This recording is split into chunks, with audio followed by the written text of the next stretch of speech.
Bienvenue à la communauté d'études quotidiennes de la Bible. Nous disons un grand merci à tous les membres de la communauté qui continuent d'étudier les leçons de l'école du sabbat avec nous. Nous continuons d'étudier la leçon 7 qui a pour titre « Ta bonté s'élève jusqu'au ciel », verset à mémoriser. « Je te louerai parmi les peuples, Seigneur, je te chanterai parmi les nations, car ta bonté s'élève jusqu'au ciel et ta vérité atteint les nuages. » Psaume 57, versets 10 et 11. Prions le Seigneur. Éternel notre Père et notre Dieu, accorde-nous ton Saint-Esprit afin que nous puissions avoir la maîtrise de ta parole. Au nom de Jésus, nous te prions. Amen.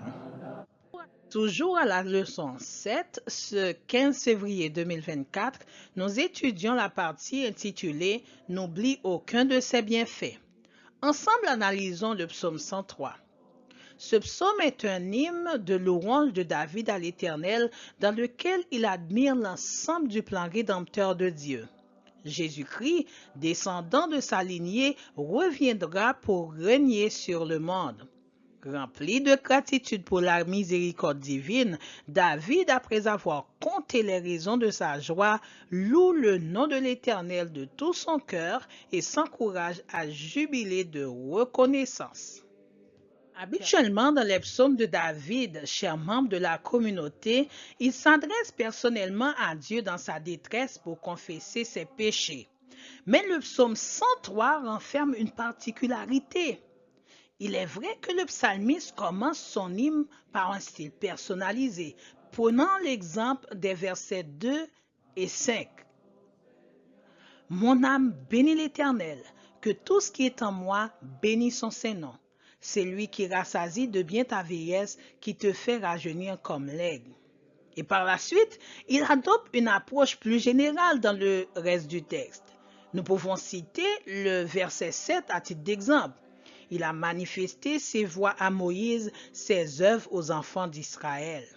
Le psalmiste étant le roi d'Israël donne cette connotation au texte de son hymne afin d'énumérer les multiples bénédictions de l'Éternel envers lui et envers son peuple, parmi lesquelles il souligne principalement les bienfaits de Dieu qui englobent la jouissance des bénédictions dues à la grâce salvatrice de Dieu ainsi qu'à sa fidélité à son alliance, la compassion de Dieu envers son peuple qui se souvient du caractère éphémère de l'homme et de sa simple activité cognitive. C'est un engagement qui met en évidence l'immensité de la grâce salvatrice de Dieu. Face à cet amour incommensurable que Dieu nous porte, nous sommes redevables éternellement de sa bonté. Bénissons-le pour ses multiples bienfaits au lieu de nous plaindre pour la bagatelle que nous lui avons demandée et que nous n'avons pas encore reçue. Dr. Dragoslava Santra, l'autrice du questionnaire, donne cette vision du concept bénédiction. C'est un acte consistant à accorder des avantages matériels et spirituels à quelqu'un. Étant inférieurs à Dieu, nos louanges et nos bénédictions sont un remerciement au Tout-Puissant, tandis que Dieu, lui, nous bénit en nous faisant du bien. Dieu, dans son amour, se souvient de notre faible condition humaine. Il se rappelle de son alliance avec son peuple.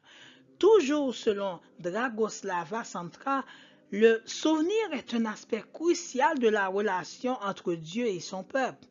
Dieu se souvient de ses promesses envers nous. Nous devons nous souvenir également de sa fidélité envers nous. Nous faisons nôtre cette phrase ce matin d'Ellen G. White. Il nous serait avantageux de passer chaque jour 1 heure dans la méditation et la contemplation de la vie du Christ. Jésus-Christ, page 67.